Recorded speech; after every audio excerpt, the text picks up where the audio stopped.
Se você não entender o livro de Colossenses, vai substituir Cristo por religiosidade. Havia algo profundamente errado naquela fé que, à primeira vista, parecia exemplar. As palavras eram corretas, as práticas eram rigorosas, o discurso soava espiritual e disciplinado, mas o centro já não era mais Cristo. Quando a carta aos Colossenses começa a ser lida, não há espaço para formalidades longas ou elogios confortáveis. O texto carrega um peso silencioso, quase incômodo, como se cada frase fosse escrita para interromper um desvio que ainda não havia sido plenamente percebido. Paulo escreve, porque algo precioso estava sendo lentamente substituído, não por negação aberta, mas por acréscimos sutis que pareciam piedosos. A história bíblica mostra que o maior perigo para a fé nunca foi a perseguição direta, mas a corrupção interna. Igrejas não costumam abandonar Cristo de um dia para o outro. Elas o mantêm no discurso, enquanto deslocam sua suficiência na prática. O livro de Colossenses nasce exatamente nesse ponto de ruptura, onde Cristo ainda é citado, mas já não governa tudo. O Evangelho ainda é proclamado, mas começa a ser cercado por regras, tradições, filosofias e experiências espirituais que prometem profundidade, mas esvaziam o coração da fé. Este texto não foi escrito para um povo distante ou para um problema isolado do primeiro século. Ele atravessa o tempo porque revela um padrão recorrente da alma humana: a dificuldade de descansar na suficiência absoluta de Cristo. Sempre que a cruz deixa de ser suficiente, algo precisa ser acrescentado. Sempre que Cristo deixa de ser tudo, a religiosidade assume o controle. A carta aos Colossenses não é um tratado filosófico, nem uma discussão abstrata sobre doutrina. Ela é um chamado urgente para restaurar o centro perdido. Aqui, a Escritura não discute qual sistema religioso é melhor. Ela confronta a ideia de que Cristo pode ser complementado. Não há neutralidade nesse texto. Ou Cristo é suficiente, ou ele já foi substituído. O que está em jogo não é apenas uma interpretação teológica, mas a própria vida espiritual. Porque quando Cristo sai do trono, a fé se transforma em esforço, a obediência vira peso e a espiritualidade se torna uma tentativa constante de compensar uma ausência que nunca deveria existir. Ao abrir Colossenses, somos conduzidos a um confronto silencioso, porém profundo. O texto nos obriga a perguntar não apenas no que cremos, mas em quem realmente confiamos. Ele revela que é possível falar de Cristo, cantar sobre Cristo e ainda assim viver longe da centralidade de Cristo. E quando isso acontece, algo falso inevitavelmente assume o lugar que pertence somente a Ele. Uma igreja em meio à confusão invisível. Colossos não chamava atenção nos mapas do império, mas carregava um peso espiritual que poucos percebiam. Não era uma cidade de grandes palácios, nem de decisões políticas centrais, mas era um ponto de encontro de ideias, crenças e práticas que competiam silenciosamente pela alma humana. Ali, antigas tradições da Ásia Menor conviviam com influências gregas, especulações místicas e interpretações rigorosas da lei judaica. Nada parecia totalmente errado. Tudo parecia espiritualmente sofisticado. E exatamente por isso o perigo era tão profundo. A igreja em Colossos não nasceu em meio à idolatria explícita ou perseguição aberta, mas em um ambiente onde a fé cristã era constantemente pressionada a se adaptar. Cristo era aceito, mas não como suficiente. Ele era respeitado, mas não como absoluto. Aos poucos, a simplicidade do Evangelho começou a ser cercada por discursos que prometiam proteção espiritual, crescimento mais elevado e acesso a níveis mais profundos de conhecimento. Não se tratava de negar a cruz, mas de tratá-la como ponto de partida, não como fundamento permanente. Esse tipo de confusão não produz alarme imediato. Pelo contrário, ela cria uma sensação de progresso espiritual.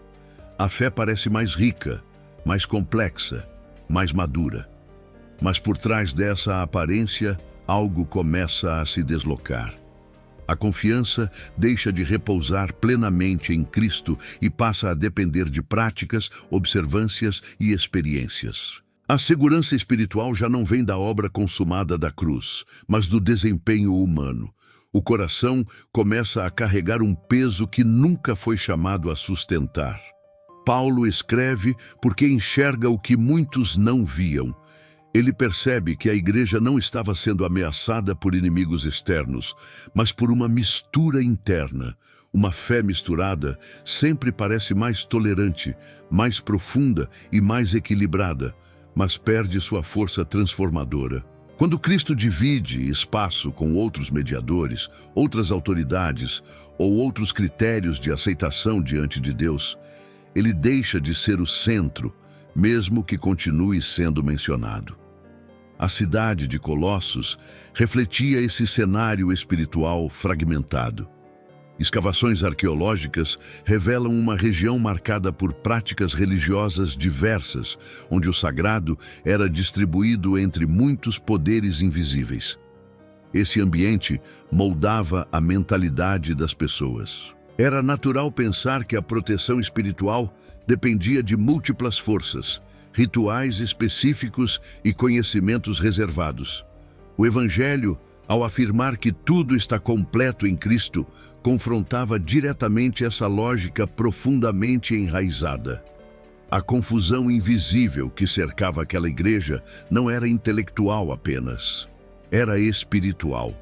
Ela tocava o medo humano de não estar fazendo o suficiente, de não estar protegido o bastante, de não ter acesso a tudo o que Deus poderia exigir.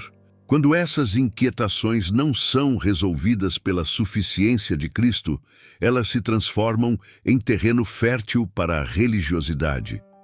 Paulo não escreve para corrigir comportamentos isolados, mas para restaurar uma visão. Ele entende que, enquanto Cristo não for visto como absolutamente suficiente, a igreja sempre estará vulnerável a substituições disfarçadas. Colossos se torna, então, um espelho espiritual, não apenas de uma cidade antiga, mas de qualquer comunidade ou coração que tenta conciliar Cristo com algo mais, como se ele precisasse de reforço. Essa confusão não se manifesta com barulho. Ela se instala no silêncio, nas entrelinhas, nas boas intenções. E é exatamente aí que o Evangelho começa a perder seu lugar central, sem que ninguém perceba imediatamente. Quando a verdade começa a ser diluída. Nenhuma ruptura espiritual acontece de forma brusca. Ela começa de maneira quase imperceptível, como uma mudança sutil de direção, que só revela sua gravidade quando a distância já é grande demais para ser ignorada. Em Colossos, a verdade não foi rejeitada, ela foi ajustada. O nome de Cristo permaneceu presente. As Escrituras continuaram sendo citadas, mas algo começou a ser acrescentado àquilo que Deus havia declarado completo. E todo acréscimo à suficiência de Cristo carrega em si uma negação silenciosa. Paulo compreende que a maior ameaça à igreja não era uma doutrina que dizia que Cristo era falso, mas uma mensagem que afirmava que ele era insuficiente. A fé começou a ser apresentada como algo que precisava de complementos. Práticas adicionais eram sugeridas como proteção espiritual. Observâncias específicas eram tratadas como sinais de maturidade. Experiências espirituais eram exaltadas como níveis mais altos de comunhão. Nada disso parecia ofensivo à primeira vista. Pelo contrário, tudo parecia zelo. O problema da diluição da verdade é que ela nunca se apresenta como erro explícito. Ela se disfarça de cuidado espiritual. O discurso muda levemente. Já não se diz que Cristo é tudo, mas que Ele é o começo. Já não se afirma que a cruz resolve plenamente, mas que ela precisa ser acompanhada de algo mais. A linguagem permanece bíblica, mas o centro se desloca. E quando o centro se desloca, Toda a estrutura espiritual começa a se reorganizar ao redor de novos critérios. Historicamente, Colossos estava inserida em uma região onde a mistura religiosa era comum. A ideia de que uma única divindade fosse absolutamente suficiente não era natural naquele contexto. A mentalidade local favorecia a soma de crenças, a combinação de ritos e a busca constante por segurança espiritual através de múltiplas práticas. Esse pano de fundo ajuda a entender por que a igreja começou a absorver conceitos que pareciam compatíveis com a fé cristã, mas que na prática a esvaziavam. Paulo reage com firmeza porque entende que a verdade do Evangelho não suporta ajustes. Cristo não aceita ser um componente dentro de um sistema maior. Ele não pode ser integrado a uma estrutura que depende de outros elementos para funcionar. Quando a igreja aceita pequenos acréscimos, ela não está enriquecendo a fé, está redefinindo sua base. E uma base redefinida inevitavelmente produz uma espiritualidade baseada no esforço humano, não na graça. A diluição da verdade também afeta a consciência. Onde antes havia descanso, começa a surgir ansiedade. Onde antes havia certeza, nasce o medo de não estar fazendo o suficiente. A fé deixa de ser uma resposta à obra de Cristo e se torna uma tentativa constante de alcançar um padrão invisível. A obediência perde sua alegria e se transforma em obrigação pesada. Tudo isso acontece sem que o nome de Cristo seja abandonado, apenas relativizado. Paulo escreve porque vê que esse caminho não leva à maturidade, mas à escravidão espiritual. A verdade, quando diluída, não liberta. Ela confunde. E uma igreja confusa é facilmente controlada por regras, sistemas e discursos que prometem segurança, mas roubam a liberdade que Cristo conquistou na cruz. A carta avança como um alerta amoroso, mas firme. Antes que a fé fosse completamente redesenhada, Paulo chama a igreja de volta ao centro. Ele sabe que se a verdade continuar sendo diluída, o próximo passo não será apenas confusão, mas substituição aberta. O perigo de uma espiritualidade que impressiona. Havia uma aparência de profundidade que começava a seduzir os olhares. Práticas rigorosas, discursos elevados e experiências espirituais intensas passaram a ser vistas como sinais evidentes de maturidade. Em Colossos, a fé começou a ser medida não pela dependência de Cristo, mas pela capacidade de demonstrar disciplina, conhecimento e autocontrole. O que antes era uma caminhada de confiança, passou a se transformar em uma vitrine espiritual, onde o valor era definido pelo que podia ser observado. Essa espiritualidade impressionava porque tocava o orgulho humano de forma sutil. Ela oferecia distinção, criava níveis, estabelecia quem parecia mais avançado e quem parecia comum. Jejuns prolongados, práticas ascéticas e experiências místicas começaram a ser tratadas como marcas de superioridade espiritual. Aos olhos humanos, tudo isso soava como zelo. Aos olhos de Deus, era um deslocamento perigoso do coração do Evangelho. Paulo não ignora essas práticas, mas expõe seu efeito oculto. Uma espiritualidade que precisa ser vista para ser validada já não nasce da fé, mas da comparação. Ela alimenta a carne enquanto aparenta combatê-la. O coração humano, quando não descansa na suficiência de Cristo, busca segurança na própria performance. E quanto mais visível a prática, maior a sensação de controle espiritual. O problema é que esse controle é ilusório. Historicamente, o ambiente religioso da região favorecia esse tipo de espiritualidade. Correntes místicas valorizavam experiências visionárias e contato com o invisível. Tradições ascéticas exaltavam a negação do corpo como caminho para a purificação. Tudo isso parecia compatível com uma fé que falava de santidade, mas ignorava que a verdadeira transformação não nasce da repressão externa, e sim da regeneração interior operada por Cristo. A espiritualidade que impressiona também cria dependência de métodos. A pessoa já não confia no que Cristo fez, mas no que ela consegue sustentar. Quando o desempenho cai, a culpa aumenta. Quando a prática falha, a fé parece ameaçada. A alegria do Evangelho é substituída por vigilância constante. O relacionamento com Deus deixa de ser filial e se torna contratual, baseado em manutenção contínua. Paulo percebe que essa lógica corrói silenciosamente a igreja, porque enquanto todos discutem práticas e experiências, Cristo deixa de ser contemplado como suficiente. Ele continua sendo citado, mas já não é o foco. A atenção se desloca para aquilo que o homem faz, sente ou experimenta. A espiritualidade passa a girar em torno do sujeito, não do Salvador. O perigo maior dessa espiritualidade é que ela convence as pessoas de que estão avançando quando, na verdade, estão se afastando. Ela produz aparência de vida, mas enfraquece a raiz. Pode gerar admiração externa, mas não sustenta o coração no dia da dor, da culpa ou do fracasso, porque aquilo que impressiona os homens não tem poder para transformar o interior.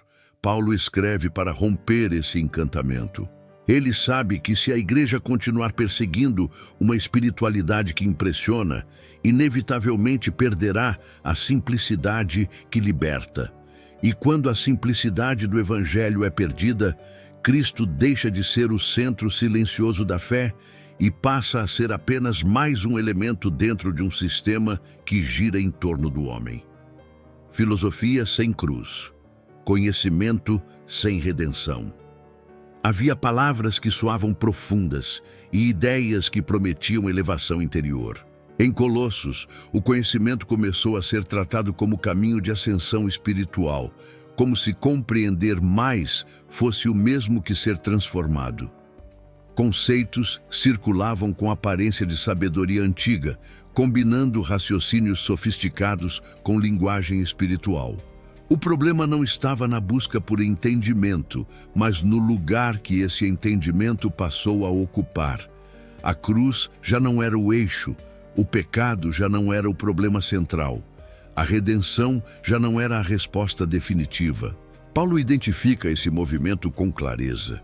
Ele percebe que uma fé que se organiza em torno da mente, sem passar pela cruz, cria uma espiritualidade elegante, mas impotente.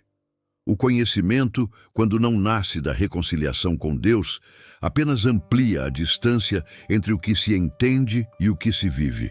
A mente pode ser iluminada enquanto o coração permanece intacto, e uma fé que não atravessa o coração não transforma a vida. O ambiente cultural da região favorecia esse tipo de desvio. A influência da filosofia grega valorizava o intelecto como instrumento supremo de acesso à verdade. O pensamento elevado era visto como sinal de superioridade espiritual. Ao mesmo tempo, correntes místicas prometiam revelações ocultas acessíveis apenas aos que atingissem certo nível de compreensão. Nesse cenário, a mensagem simples da cruz parecia escandalosa demais para uns e simplória demais para outros. O problema é que toda filosofia que ignora a cruz também ignora a realidade do pecado. Ela fala de aprimoramento, mas não de arrependimento. Promete elevação, mas não reconciliação. Oferece caminhos de progresso interior, mas não lida com a separação entre o homem e Deus. A cruz, por sua vez, não negocia com o orgulho humano. Ela expõe a necessidade absoluta de redenção e desmonta qualquer pretensão de autossuficiência espiritual. Paulo entende que, quando a cruz é retirada do centro, o conhecimento se torna um substituto perigoso. Ele oferece sensação de controle, mas não produz libertação. A pessoa passa a confiar naquilo que compreende, não naquilo que Cristo realizou. A fé se torna um exercício mental, não uma rendição espiritual. E onde não há rendição, não há transformação. Esse tipo de espiritualidade também cria distância entre as pessoas. Quem entende mais se sente superior. Quem questiona menos se sente inadequado. A comunhão é enfraquecida, porque a fé deixa de ser compartilhada a partir da graça e passa a ser hierarquizada pelo intelecto. O corpo de Cristo perde unidade quando o conhecimento se torna critério de valor espiritual. Paulo escreve para reafirmar que a sabedoria verdadeira não começa na mente humana, mas na obra de Cristo. Toda tentativa de alcançar Deus sem passar pela cruz termina em ilusão. Não existe conhecimento redentor que ignore o sacrifício. Não existe crescimento espiritual que contorne o arrependimento. A cruz não é um obstáculo à sabedoria. Ela é o ponto onde toda sabedoria verdadeira começa. Ao recolocar a cruz no centro, Paulo não rejeita o entendimento, mas redefine sua origem. O conhecimento que nasce de Cristo conduz à vida. O que nasce fora dele apenas infla o ego. E quando o ego cresce, a fé enfraquece. Assim, a carta avança, preparando o terreno para uma afirmação ainda mais radical sobre quem Cristo é e por que ele não pode ocupar um lugar secundário em nenhuma estrutura espiritual. Cristo não é um degrau, é o fundamento. Chega um momento em que Paulo interrompe qualquer tentativa de conciliação. O texto deixa de contornar e passa a afirmar: Cristo não é apresentado como uma etapa no caminho espiritual, nem como uma força entre outras forças. Ele surge no centro absoluto da realidade, sustentando tudo o que existe. Em Colossos, muitos tratavam Cristo como ponto de partida, algo essencial, mas não definitivo. Paulo desmonta essa lógica ao revelar que não há nada antes, acima ou além dele. A linguagem utilizada é deliberadamente elevada porque o assunto exige peso. Cristo é descrito como aquele por meio de quem todas as coisas foram criadas, nos céus e na terra, visíveis e invisíveis. Não apenas as estruturas materiais, mas também as realidades espirituais que tanto fascinavam aquela comunidade. Autoridades, poderes e domínios não existem de forma independente. Tudo encontra origem, propósito e sustentação em Cristo. Isso não é poesia devocional. É afirmação ontológica, é declaração de senhorio absoluto. Ao afirmar isso, Paulo atinge diretamente o coração da religiosidade colossense. Se Cristo sustenta todas as coisas, não há espaço para mediadores auxiliares. Se tudo subsiste nele, nenhuma prática adicional pode garantir proteção espiritual. Se ele é o fundamento, qualquer tentativa de construir algo além dele não fortalece a fé, apenas a desloca. A espiritualidade que trata Cristo como degrau sempre termina buscando algo mais elevado, porque um degrau nunca é lugar de descanso. Historicamente, essa afirmação confrontava crenças profundamente enraizadas. Naquele contexto, era comum atribuir aos poderes invisíveis influência direta sobre a vida cotidiana. A ideia de que anjos, forças cósmicas ou entidades intermediárias precisavam ser apaziguadas fazia parte do imaginário religioso local. Paulo responde a isso declarando que todas essas realidades estão sujeitas a Cristo. Nada age fora de sua autoridade. Nada precisa ser negociado além dele. Essa revelação muda completamente a forma como a fé é vivida. Quando Cristo é fundamento, a segurança espiritual deixa de depender do que se faz e passa a repousar em quem Ele é. A obediência não nasce do medo de falhar, mas da confiança em uma obra já consumada. A santidade não é uma tentativa de alcançar aceitação, mas uma resposta natural à reconciliação já recebida. Paulo também conecta essa supremacia de Cristo à igreja. Ele não é apenas o princípio da criação, mas o cabeça do corpo. Isso significa que a vida espiritual não se sustenta por regras, métodos ou líderes humanos, mas pela conexão viva com Cristo. Onde essa conexão é enfraquecida, a igreja perde vitalidade. Onde ela é preservada, a fé permanece firme, mesmo em ambientes espiritualmente confusos. Ao declarar que Cristo é o fundamento, Paulo não deixa espaço para negociações internas. Não se trata de equilíbrio entre graça e esforço, entre fé e sistema, entre Cristo e tradição.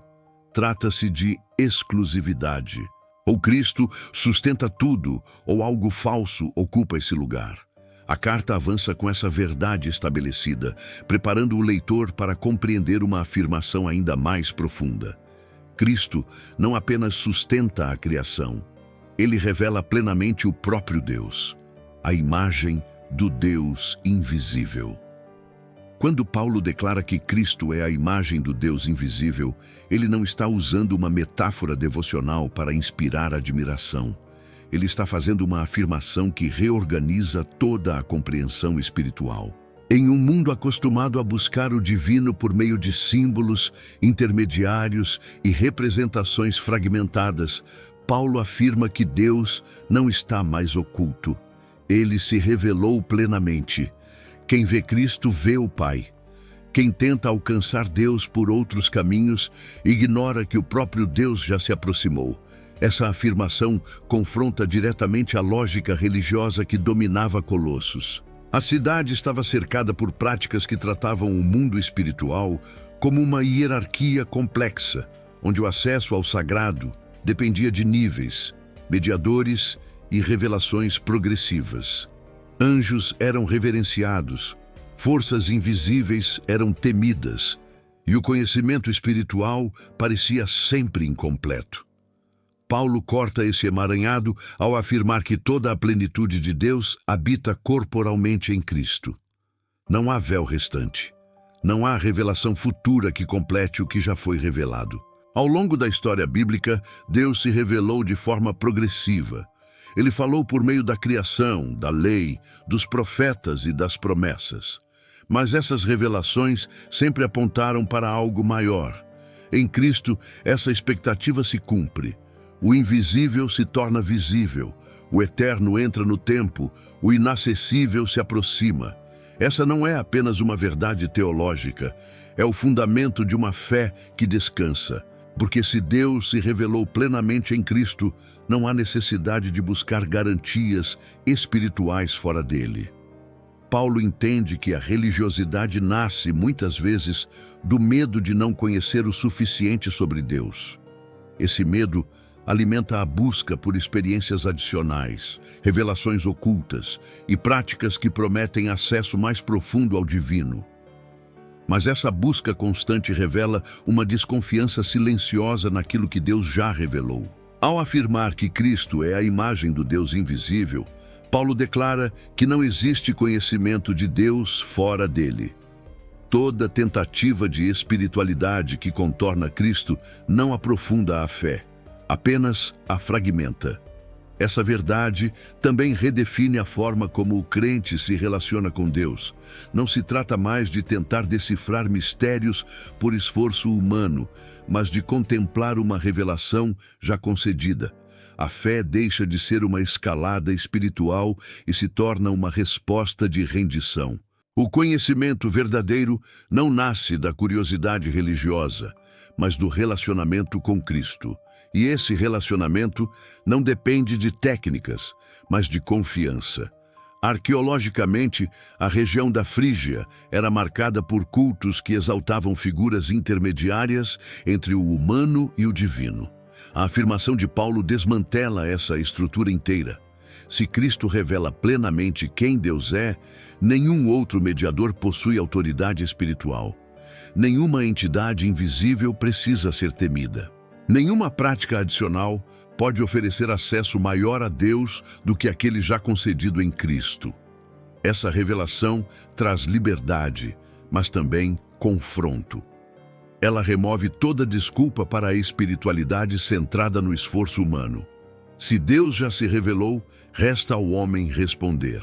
A pergunta deixa de ser como alcançar Deus e passa a ser se estamos dispostos a confiar na forma como Ele escolheu se revelar.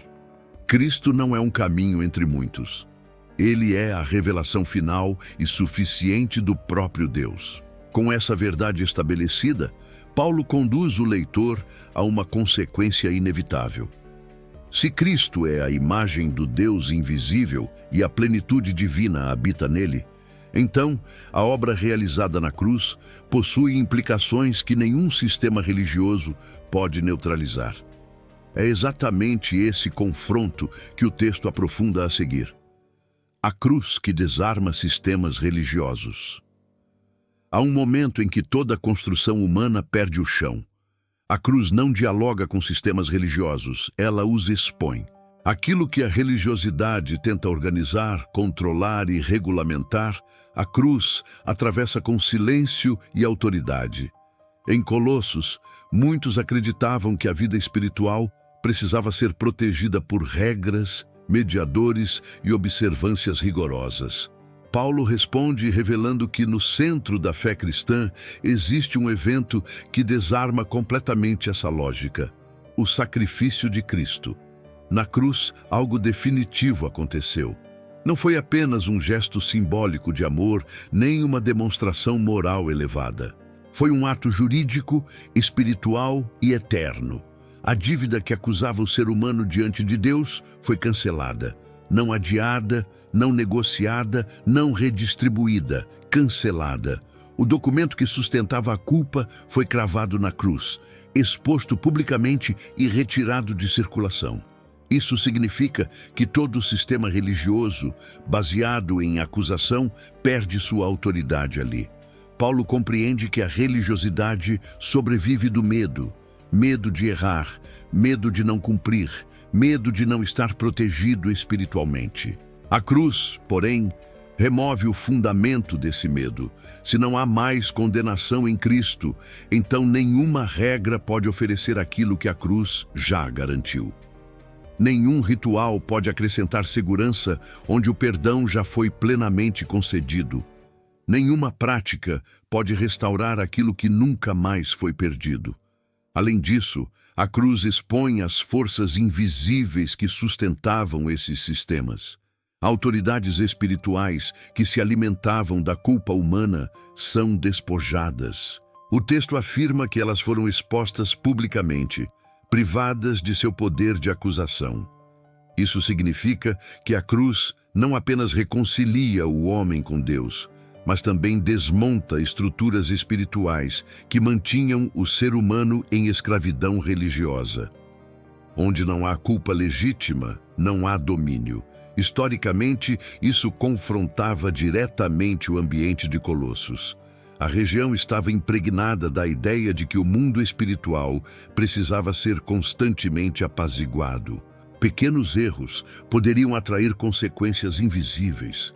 A vida religiosa era uma tentativa contínua de evitar punições e garantir proteção. A cruz interrompe esse ciclo. Ela declara que o maior problema já foi resolvido. E se o maior foi resolvido, os menores não podem mais governar a consciência. A cruz também redefine a obediência. Ela deixa de ser moeda de troca e passa a ser resposta. Não se obedece para ser aceito. Obedece-se porque já se foi aceito. Quando essa ordem é invertida, nasce a religiosidade. Quando ela é preservada, nasce a liberdade cristã. Paulo não está ensinando relaxamento espiritual, mas libertação do jugo que nunca foi imposto por Deus. Essa verdade confronta profundamente o coração humano, porque sistemas religiosos oferecem algo que parece seguro: controle. A cruz remove esse controle. Ela exige rendição. Não há espaço para negociações. Ou se confia plenamente na obra de Cristo, ou se retorna à lógica do esforço humano. Não existe meio-termo confortável. Ao afirmar que a cruz desarma sistemas religiosos, Paulo prepara o leitor para um desdobramento inevitável.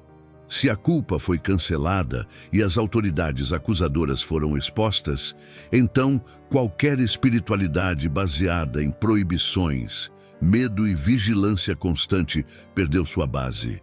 E é exatamente esse tipo de espiritualidade que ele passa a confrontar com ainda mais clareza a seguir: o falso conforto das regras humanas. Existe um tipo de segurança que não vem de Deus, mas que parece espiritual. Ela nasce quando regras humanas passam a ocupar o lugar da confiança em Cristo. Em Colossos, esse falso conforto começou a se infiltrar de forma silenciosa. Não toque, não prove, não se aproxime.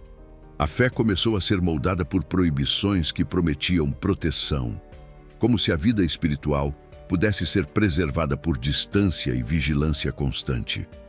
O que parecia cuidado era, na verdade, medo disfarçado de zelo.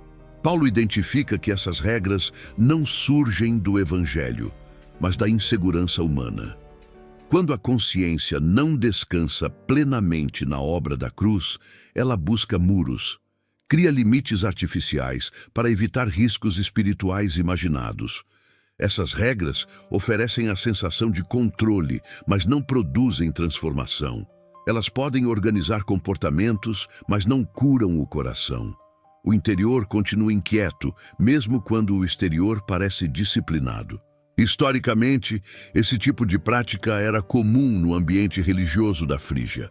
Sistemas ascéticos ensinavam que a pureza espiritual era alcançada pela negação rigorosa do corpo e pelo afastamento de certos elementos considerados contaminantes.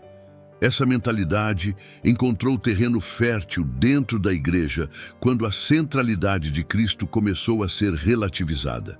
A cruz resolve a culpa, mas as regras prometem evitar novos perigos. E assim, lentamente, a confiança se desloca. O problema é que esse tipo de espiritualidade gera uma relação distorcida com Deus. Ele deixa de ser visto como pai e passa a ser percebido como um fiscal invisível. A vida cristã se transforma em um campo minado espiritual, onde qualquer passo em falso pode trazer consequências graves. A alegria da comunhão é substituída pela tensão da performance. A obediência perde seu caráter relacional e se torna mecânica. Paulo expõe a fragilidade desse sistema ao afirmar que essas regras têm aparência de sabedoria, mas carecem de poder real. Elas prometem domínio sobre a carne, mas não conseguem alcançá-la. O desejo não é vencido pela proibição. Ele apenas muda de lugar. O pecado não é eliminado pelo controle externo, ele se reorganiza no interior. A cruz, por sua vez, opera em um nível que nenhuma regra humana consegue atingir. Esse falso conforto também cria dependência contínua. Sempre é necessário adicionar mais uma regra, mais uma restrição, mais um cuidado. O sistema nunca se completa, porque ele não foi projetado para libertar, mas para manter a sensação de segurança. O resultado é uma fé cansada, constantemente preocupada em não ultrapassar limites invisíveis que Deus nunca estabeleceu. Paulo não escreve para incentivar desordem espiritual, mas para restaurar o lugar correto da confiança. Quando Cristo ocupa o centro, a santidade flui da vida interior transformada. Quando ele é substituído por regras, a santidade se torna um esforço pesado e estéril. A diferença não está no comportamento externo, mas na fonte de onde ele brota. Ao desmontar esse falso conforto, Paulo prepara o terreno para uma revelação ainda mais confrontadora. Ele mostra que, embora essas práticas pareçam sábias e piedosas, elas não apenas falham em transformar, como alimentam uma ilusão perigosa. E é essa ilusão que ele passa a expor com clareza crescente no próximo movimento da carta. Quando a religião parece sabedoria. Há uma forma de engano que não se apresenta como erro, mas como discernimento. Em Colossos, muitas práticas religiosas começaram a ser vistas como sinais de profunda sabedoria espiritual. Tudo parecia organizado, disciplinado e respeitável. As pessoas falavam com convicção, citavam tradições antigas e demonstravam autocontrole. Aos olhos humanos, aquilo parecia maturidade. Paulo, porém, revela algo inquietante. Nem tudo o que parece sábio procede de Deus. A religião, quando assume o lugar de Cristo, aprende a imitar a linguagem da verdade. Ela fala de santidade, zelo e prudência, mas sua base não está na obra redentora, e sim na capacidade humana de manter padrões. Paulo expõe que esse tipo de espiritualidade possui aparência de sabedoria, mas carece de poder real. Ela pode moldar hábitos, mas não transforma desejos. Pode controlar comportamentos, mas não reconcilia o coração com Deus. O perigo desse sistema é que ele convence o indivíduo de que está avançando espiritualmente, quando, na verdade, está apenas se tornando mais disciplinado. A consciência passa a ser guiada por critérios externos, não pela vida de Cristo interior. O pecado deixa de ser tratado como separação espiritual e passa a ser visto apenas como falha de conduta. Isso gera uma fé funcionalmente moralista, não redentora. Paulo compreende que a religião que parece sábia oferece algo extremamente sedutor: mérito. Ela permite que o ser humano se sinta espiritualmente superior sem precisar enfrentar a humilhação da cruz. A pessoa não precisa confessar sua total dependência de Cristo, apenas demonstrar esforço contínuo. Essa lógica preserva o ego enquanto enfraquece a graça. E onde a graça é enfraquecida, a vida espiritual se torna árida. Esse tipo de sabedoria também cria padrões invisíveis de comparação. Alguns parecem mais avançados, outros parecem sempre aquém. A comunidade deixa de ser um corpo unido pela graça e se transforma em um ambiente de avaliação silenciosa. O amor é substituído pelo julgamento. A comunhão é corroída pela performance. Tudo isso acontece enquanto o nome de Deus continua sendo exaltado nos discursos. Historicamente, essa dinâmica não era estranha ao contexto de Colossos. Muitas correntes religiosas da época prometiam purificação progressiva por meio de disciplina rigorosa e práticas específicas. Essas propostas pareciam profundas porque exigiam sacrifício visível, mas nenhuma delas tocava à raiz do problema humano. A cruz, por outro lado, exige rendição total, não apenas esforço contínuo. Paulo expõe que essa sabedoria aparente não possui valor eterno. Ela não consegue conter os impulsos da carne, porque não nasce da nova vida em Cristo. Ela tenta governar o comportamento sem transformar a identidade. O resultado é uma espiritualidade cansada, que se mantém por vigilância constante e medo de falhar. Ao desmontar essa ilusão, Paulo conduz o leitor a uma transição decisiva. Ele mostra que a verdadeira vida espiritual não se constrói pela aparência de sabedoria, mas pela união com Cristo. Não é o que se impõe de fora que sustenta a fé, mas o que foi gerado de dentro. E é exatamente essa realidade interior que ele passa a revelar a seguir, apontando para uma vida que não precisa ser exibida para ser verdadeira. A vida escondida com Cristo. Existe uma vida espiritual que não se manifesta em vitrines, nem busca reconhecimento humano. Ela não depende de aplausos, não precisa ser validada por regras visíveis e não se sustenta pela comparação. Paulo chama essa realidade de vida escondida com Cristo em Deus. Essa afirmação muda completamente o eixo da fé. A espiritualidade deixa de ser algo que se exibe e passa a ser algo que se vive em profundidade silenciosa. Quando Paulo fala de uma vida escondida, ele não está descrevendo a ausência de frutos, mas a origem deles. O que nasce dessa vida não vem da tentativa de parecer santo, mas da união real com Cristo. O foco deixa de ser o esforço para controlar o comportamento e passa a ser a identidade transformada. A pessoa já não vive tentando alcançar uma posição espiritual, porque essa posição já lhe foi concedida em Cristo. Esse conceito confronta diretamente a religiosidade que dominava Colossos. Ali, espiritualidade era frequentemente associada ao que se podia ver, medir ou avaliar. Práticas visíveis eram sinais de progresso. Experiências públicas eram provas de maturidade. Paulo rompe com essa lógica ao afirmar que a verdadeira vida cristã acontece no invisível, onde não há plateia, nem comparação, nem mérito humano. A vida escondida com Cristo também redefine o sentido da morte espiritual. Paulo afirma que o crente morreu. Morreu para o sistema que exigia desempenho constante. Morreu para a necessidade de provar valor espiritual. Morreu para a escravidão da aparência. Essa morte não é simbólica, ela é a base de uma nova existência. Quem morreu com Cristo já não precisa sustentar aquilo que foi sepultado com ele. Historicamente, essa linguagem confrontava tanto o ascetismo quanto o misticismo da região. Ambos dependiam de práticas visíveis para validar a espiritualidade. Paulo apresenta uma fé que não pode ser manipulada por métodos, porque sua fonte não está no esforço humano, mas na união com Cristo ressuscitado. Essa união não se constrói, ela é recebida. A vida escondida também produz segurança profunda. Quando Cristo é a vida, o coração não oscila conforme o desempenho espiritual.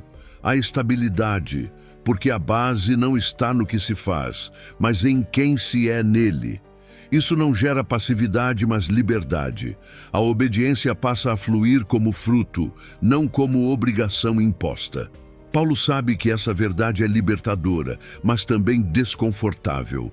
Ela remove todas as muletas religiosas.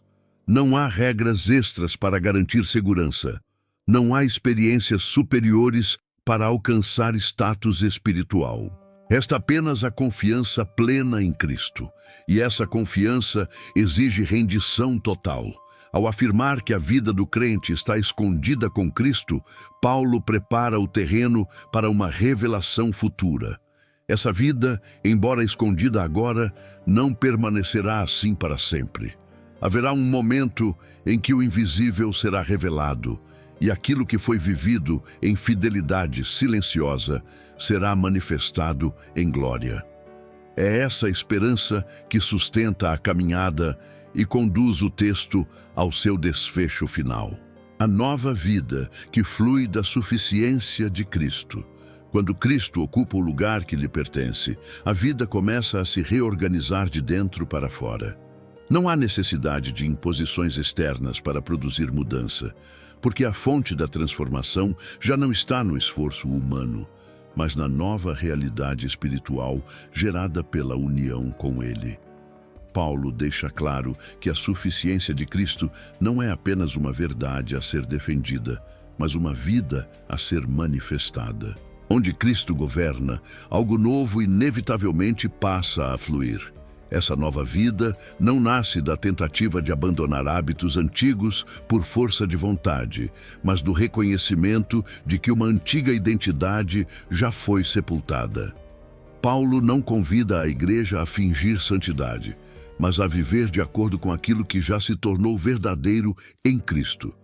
A ética cristã não surge como código moral autônomo, mas como consequência direta da nova criação. O comportamento é fruto da identidade, não o caminho para conquistá-la. Paulo utiliza uma linguagem forte porque sabe que a fé prática revela aquilo que realmente governa o coração. Quando Cristo é suficiente, relações são transformadas. Palavras passam a carregar responsabilidade espiritual. Atitudes deixam de ser reações impulsivas e se tornam expressões conscientes de uma nova natureza. A vida cristã não é uma fuga do mundo, mas uma maneira diferente de habitá-lo, com valores que não nascem da cultura, mas do céu. Essa transformação não é seletiva. Ela alcança o interior da casa, o ambiente de trabalho, as relações de autoridade e submissão, o uso da palavra e até a forma como o sofrimento é enfrentado. Paulo mostra que a suficiência de Cristo não se limita ao culto ou à devoção privada. Ela governa a totalidade da existência.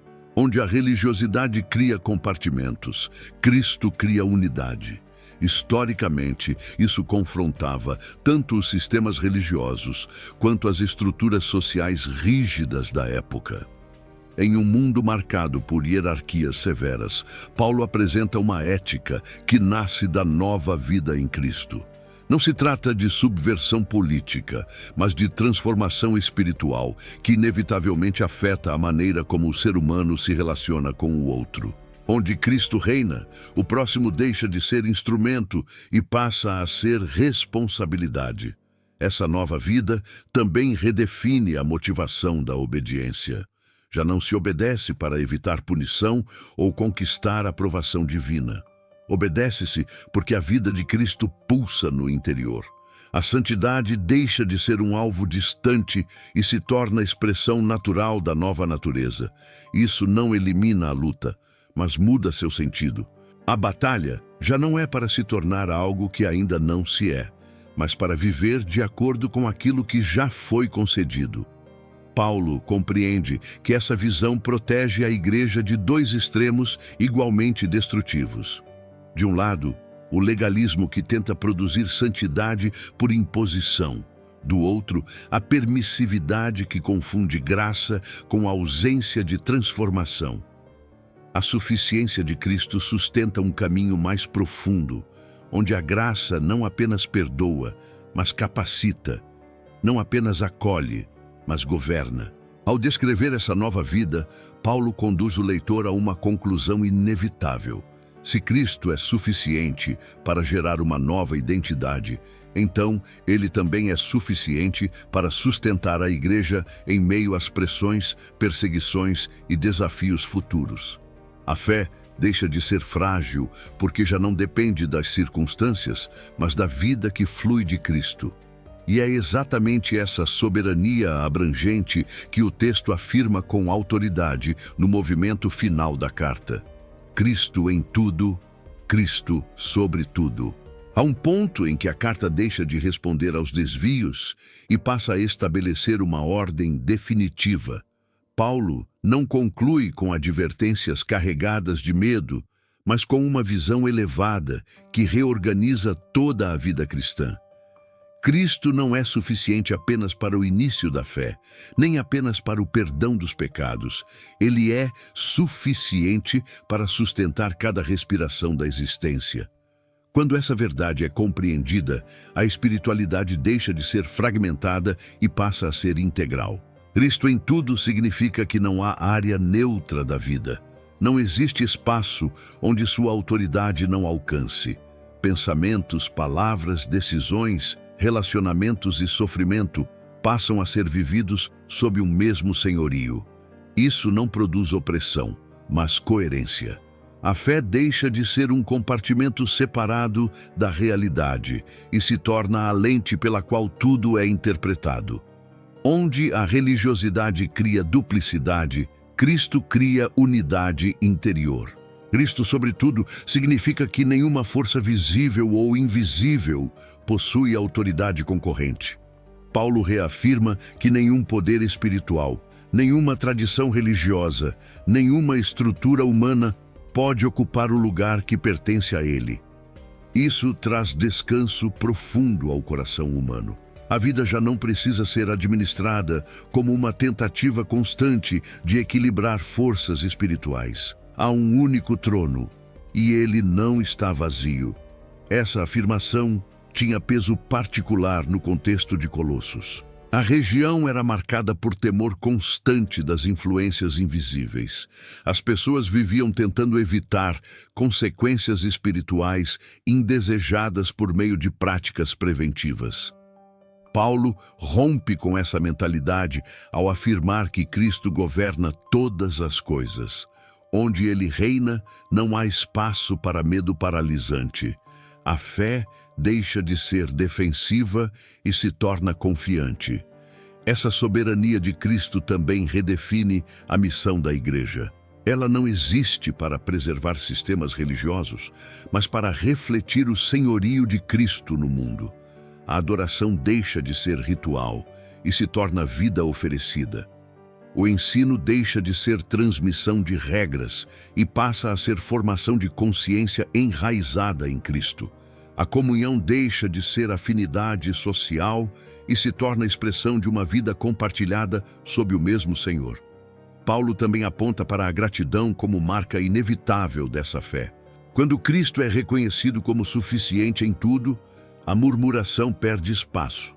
A gratidão não nasce da ausência de dificuldades, mas da certeza de que nenhuma delas escapa ao governo de Cristo. O coração aprende a descansar mesmo em meio às pressões, porque sabe que não está à mercê do acaso, mas sob a autoridade de um Senhor fiel. Cristo em tudo e sobre tudo não é uma ideia abstrata. É uma realidade que exige resposta. Ou ele governa plenamente, ou algo ocupará esse espaço. Não existe vácuo espiritual. Onde Cristo não reina, a religiosidade tenta administrar. Onde Cristo reina, a fé floresce com liberdade e reverência. Ao encerrar sua carta, Paulo não deixa a igreja com um conjunto de técnicas espirituais, mas com uma visão elevada de Cristo.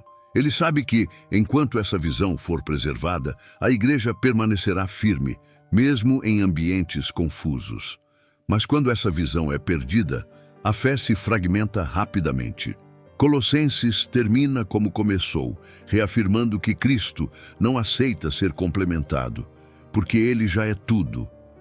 O chamado silencioso de Colossenses. Há cartas que foram escritas para responder perguntas específicas, e há cartas que foram preservadas porque revelam um padrão eterno do coração humano. Colossenses pertence ao segundo grupo. Ela não nasce apenas para corrigir uma igreja antiga, mas para guardar uma verdade que sempre esteve sob ameaça. Cristo não divide o centro. Sempre que ele deixa de ser tudo, algo inevitavelmente ocupa o seu lugar. O chamado final dessa carta não é barulhento. Ele não convoca multidões, não promete experiências extraordinárias e não oferece fórmulas espirituais rápidas. Ele se apresenta como um convite silencioso, porém radical. Voltar ao centro. Não ao centro da atividade religiosa, mas ao centro da confiança. Não ao centro do discurso, mas ao centro da vida. Paulo entende que a fé não se perde quando Cristo é negado abertamente, mas quando ele é tratado como insuficiente. Ao longo da carta, fica claro que a religiosidade não surge porque as pessoas não amam a Deus, mas porque não conseguem descansar plenamente em Cristo. Quando o coração não confia que a obra foi completa, ele começa a construir sistemas para compensar essa insegurança. Esses sistemas podem parecer santos, disciplinados e sábios, mas carregam um peso que Cristo nunca colocou sobre seus discípulos. Colossenses revela que o maior sinal de maturidade espiritual não é a complexidade da fé, mas a clareza de quem Cristo é. Quanto mais nítida essa visão, mais simples se torna a caminhada. Quanto mais Cristo ocupa o centro, menos espaço sobra para o medo, a culpa e a comparação. A fé deixa de ser uma tentativa de agradar a Deus e se torna uma resposta de gratidão àquilo que Ele já fez. Esse chamado final também confronta a forma como muitos vivem a espiritualidade hoje. Em um mundo saturado de métodos, discursos e promessas de crescimento espiritual, Colossenses lembra que não existe avanço além de Cristo. Todo crescimento verdadeiro acontece para dentro, não para fora.